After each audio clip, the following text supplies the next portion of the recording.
The young man Maya Jackson found bleeding in the alley behind her mother's house at 1 a.m. wasn't supposed to be her problem.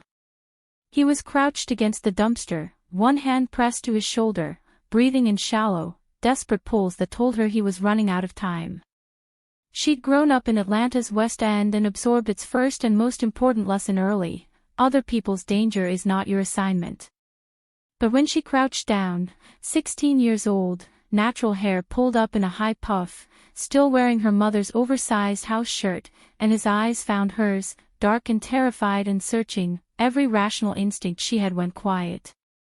She should have called 911. Should have walked back inside and locked the door.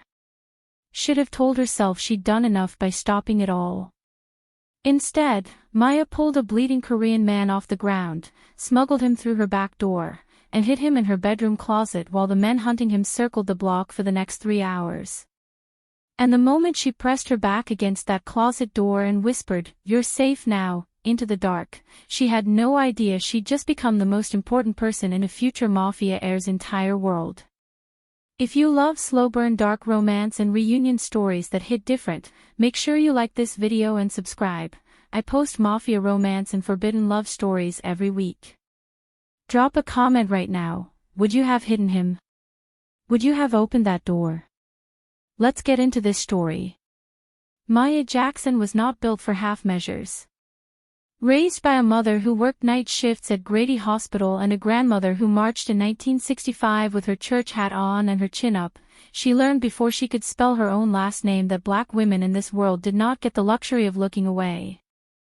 You saw something that needed doing, you did it. You saw someone who needed help, you helped. You kept your grades up, your voice steady, and your heart, despite every reason not to, wide open. By 26, she had turned that inheritance into a life. A real one.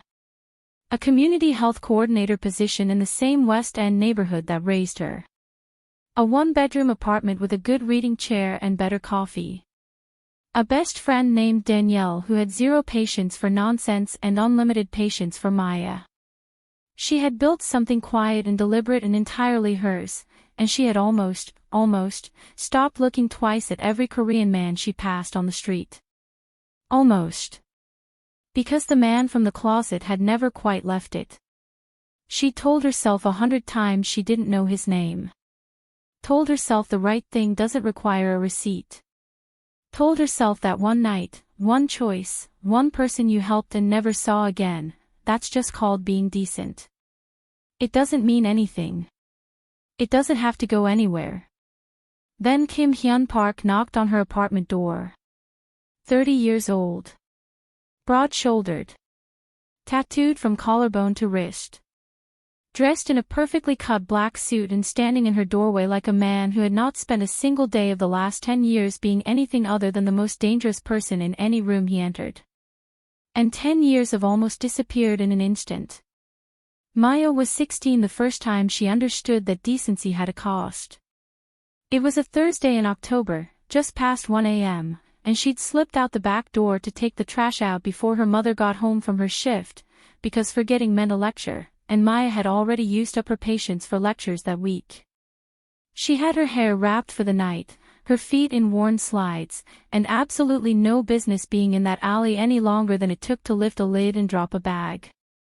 She almost didn't see him. Almost stepped right past the young man folded against the dumpster like something the night had wrung out and left behind. He was around 20, Korean, with sharp features gone pale beneath the blood soaking through the left shoulder of a jacket that cost more than their rent. Tall, even crumpled, with the kind of build that told you he was not someone people typically cornered without a very good reason and a significant advantage. His eyes were open, tracking her with the careful stillness of someone who had learned long ago that being found was almost always worse than staying lost. 2 streets over, she could hear men shouting. Footsteps. Flashlight beams sweeping hard between the houses. Maya looked at him. Looked at the alley entrance. Looked back at him. "Can you walk?" she whispered. He nodded, which was mostly a lie, but she appreciated the effort. She got him through the back door, down the hall, into her bedroom closet behind the winter coats. For the next 3 hours, she sat with her back flat against that closet door, her knees pulled to her chest, listening to the street while he worked on breathing quietly and mostly managed it. When her mother knocked at 2:30, Maya's voice didn't shake once. "Just a nightmare, Mama. I'm fine. Go back to sleep."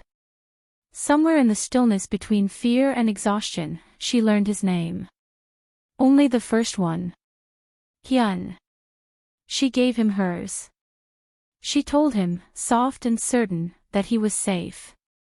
He looked at her the way someone looks at a word they've read 1,000 times but never once heard spoken aloud, like safe was a concept that had always lived in theory and had just, impossibly, become real. Dawn came gray and slow.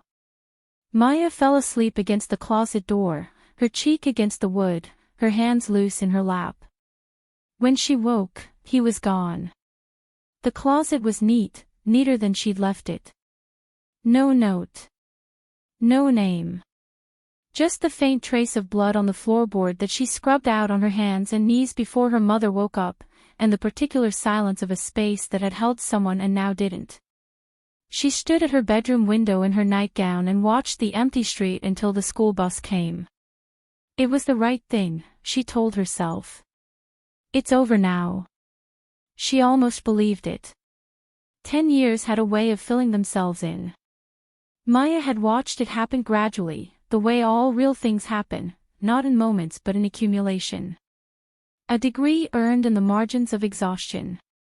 A job that grew from an entry-level position into something that actually looked like a calling. An apartment on Oglethorpe Avenue with mismatched bookshelves she'd painted herself and a coffee setup that her coworkers called excessive and she called necessary. A life that was small in the way that good things are small, specific, intentional, entirely hers. At 26, she was the person her West End clinic called when a patient needed someone to actually listen. The person her neighbors knocked on for when the landlord wasn't returning calls. The person Danielle phoned at 11 p.m. on a Tuesday to say, "I need you to talk me out of sending this text," and Maya always did, calmly, with the particular patience of someone who had been the sensible one her entire life and had made a kind of peace with it. Danielle called it a gift. Maya called it a personality trait she hadn't chosen but had learned to use. The job suited her. The neighborhood suited her. The reading chair by the window suited her. Everything fit in the quiet, deliberate way she had arranged it to fit, and most days she moved through her life with the steady confidence of a woman who knew exactly who she was. Most days. There was one habit she had never quite explained to herself. A half-second pause, barely anything, just a flicker, when a Korean man around a certain age passed her on the street or walked into her clinic or sat down in the coffee shop across from her usual table. Just long enough to register a jawline, a height, a way of holding stillness like it cost nothing. She never named it. She would never name it. It was nothing. It had always been nothing. She was in the kitchen on a Wednesday evening, second cup of coffee cooling on the counter, when the knock came. She opened the door. Kim Hyun Park stood in her doorway, 30 years old, broad and tattooed and utterly still, looking at her like he had been rehearsing this moment for a decade and had run out of words for it anyway. Maya didn't speak. Neither did he. She let him in because standing in a doorway felt too much like a threshold, and Maya had never been good at half positions. He sat where she pointed, the chair across from the couch, the one that got the morning light, and he did not fill her apartment the way she expected a man like him to. He didn't loom or dominate or take up more space than he was given. He sat with his hands loose on his knees and his eyes on her face and waited, with the particular patience of someone who had learned that stillness was its own kind of power. 3 years, he said, when she asked how long. "I've been looking for you for 3 years. Maya absorbed that. And before that? Before that I was becoming someone worth finding you as. She asked him what he knew about her. He told her, her job, her address, her schedule, the name of her mother's assisted living facility in Decatur, and he did not apologize for any of it, though she watched something in his expression register that it unsettled her. He was not careless with the information. He was simply honest, and honesty, she was learning, was the particular currency he had decided to spend with her. She asked sharp questions. He gave her sharp answers. What he did. Who he ran. What the park name meant in the circles it moved through. Not everything, she could feel the edges of what he was withholding, but enough. More than she'd expected. More, she suspected, than he had planned. Then he reached up and loosened the top button of his shirt, pulling the collar aside to reveal his left shoulder. The scar was pale and deliberate against his skin, sitting cleanly above the edge of a tattoo that had grown up around it like a frame. Exactly where she had pressed gauze at 1 a.m. in a closet on Hollis Street while her heart slammed against her ribs. Neither of them spoke for a long moment. Maya stood up and went to the kitchen. She came back with 2 cups of coffee, his black, because somehow she already knew, and sat across from him. Whatever this was, it had already started. They both knew it. Neither of them said so. She noticed the car first. Black, expensive, parked across from her building 3 mornings in a row with the particular stillness of something deliberately placed. Then the phone, a new one, left on her kitchen table between her second visit and her third, his number already saved under a single initial. Maya picked it up, set it back down, and waited until he appeared at her door that evening before she said a word about either one. You're having me watched. I'm having you protected. That's the same thing dressed up nicer. Something shifted in his jaw. Not quite defensiveness, more like a man encountering a wall where he expected a door. You don't understand the kind of people who... I understand exactly what a leash looks like, Hyun.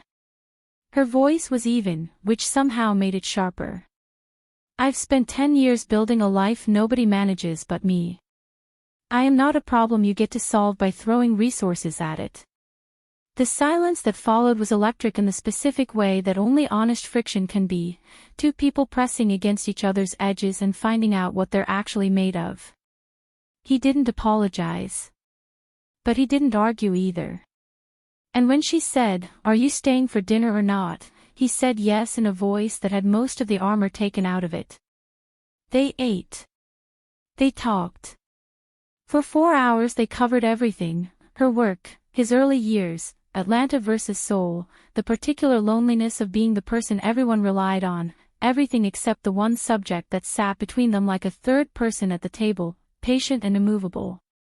When he left, Maya stood at her closed door for a long time. She called Danielle. The boy came back. A long pause. Is he still fine? Danielle. Maya, I'm asking a simple. He's 30 years old and he has a whole situation. Another pause. Longer this time. Is he or isn't he? Maya looked at the door.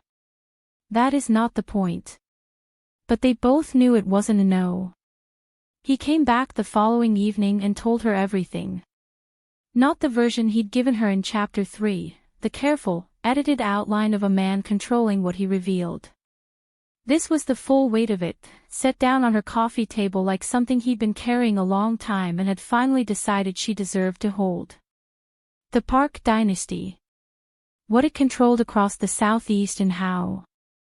The Seo family, who they were, what they wanted, the decade-long war between 2 organizations that had swallowed people whole and barely noticed.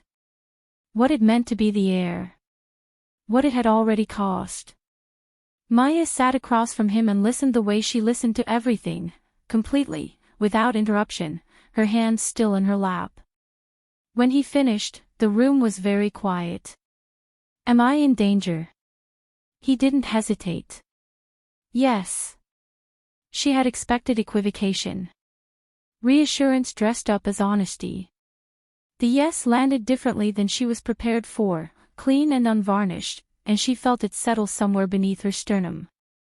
Was I in danger before you came back?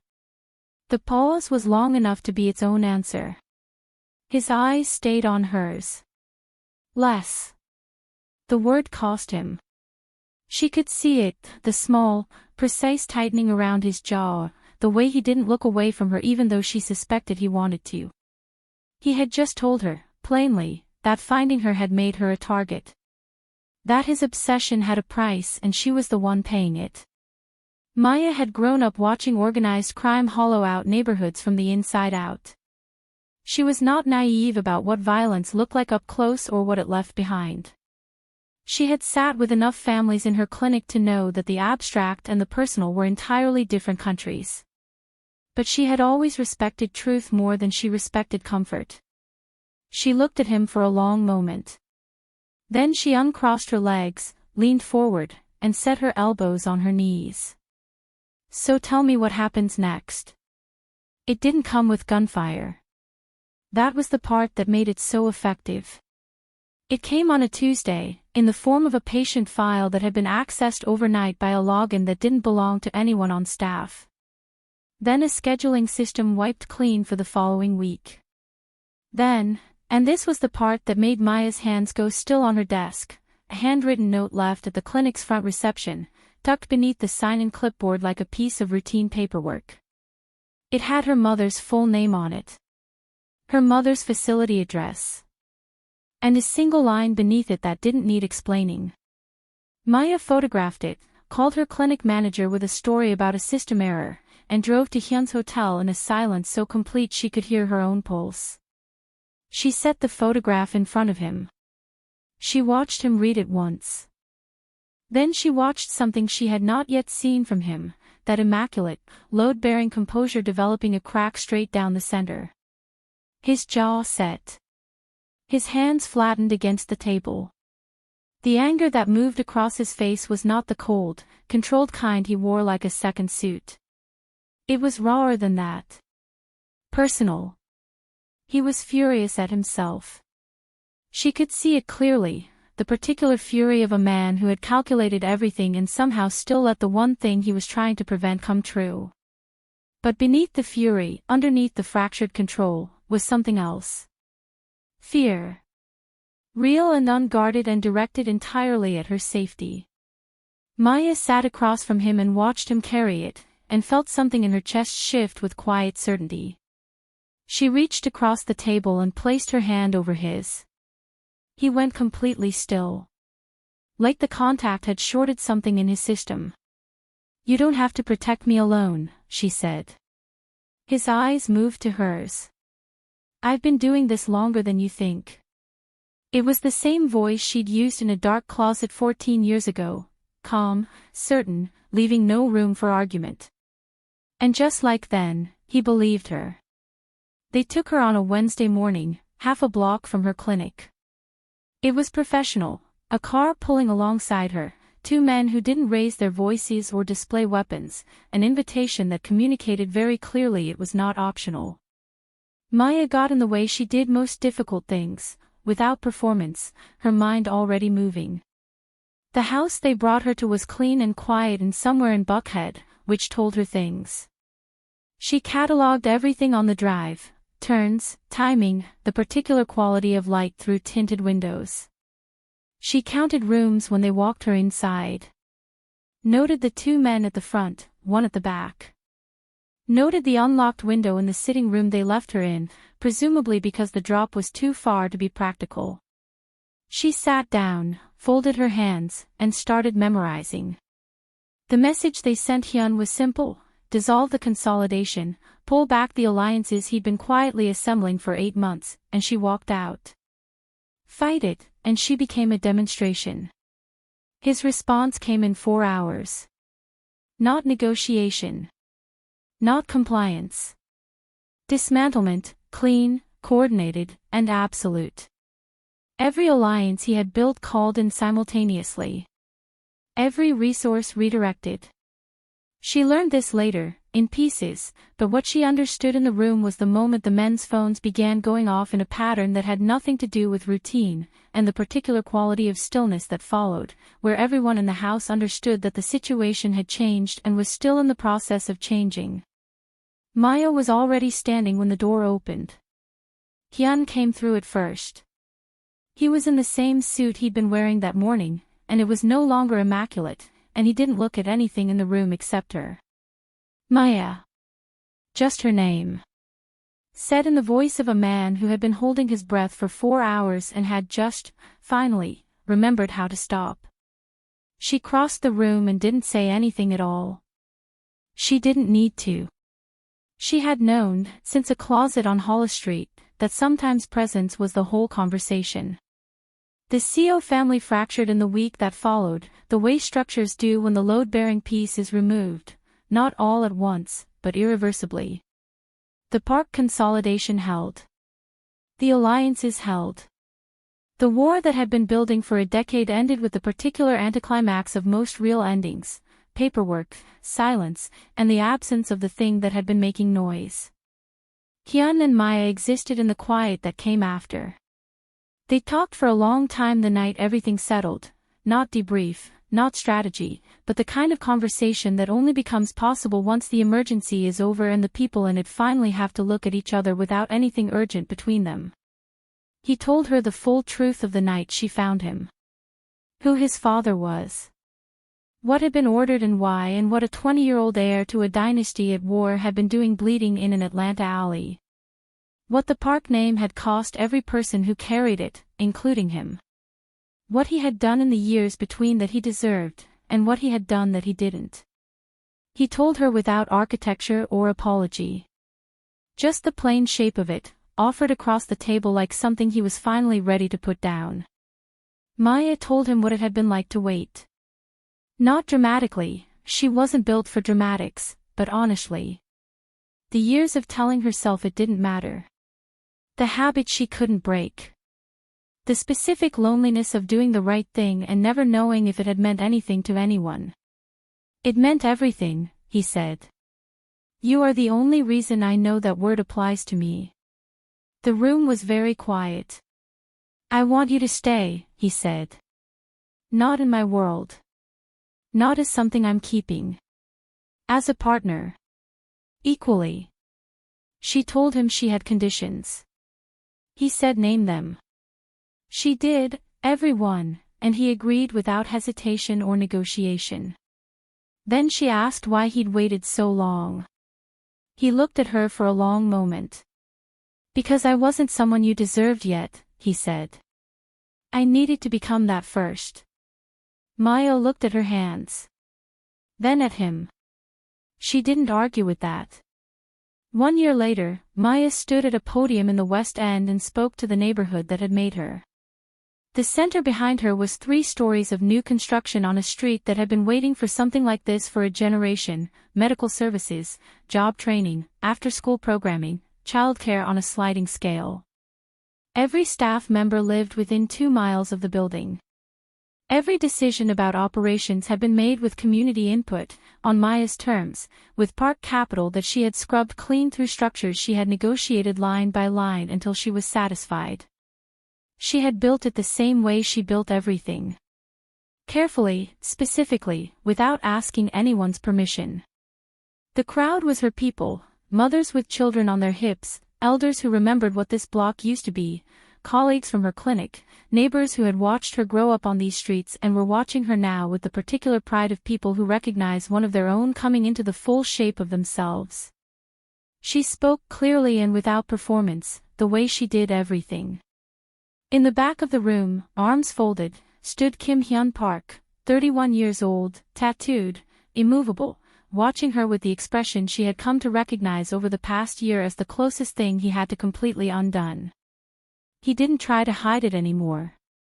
She had learned, gradually, that this was his version of softness. This was what it looked like when he let something matter. When the crowd thinned and the evening light came low through the windows, he found her in the back hallway. He didn't make a speech.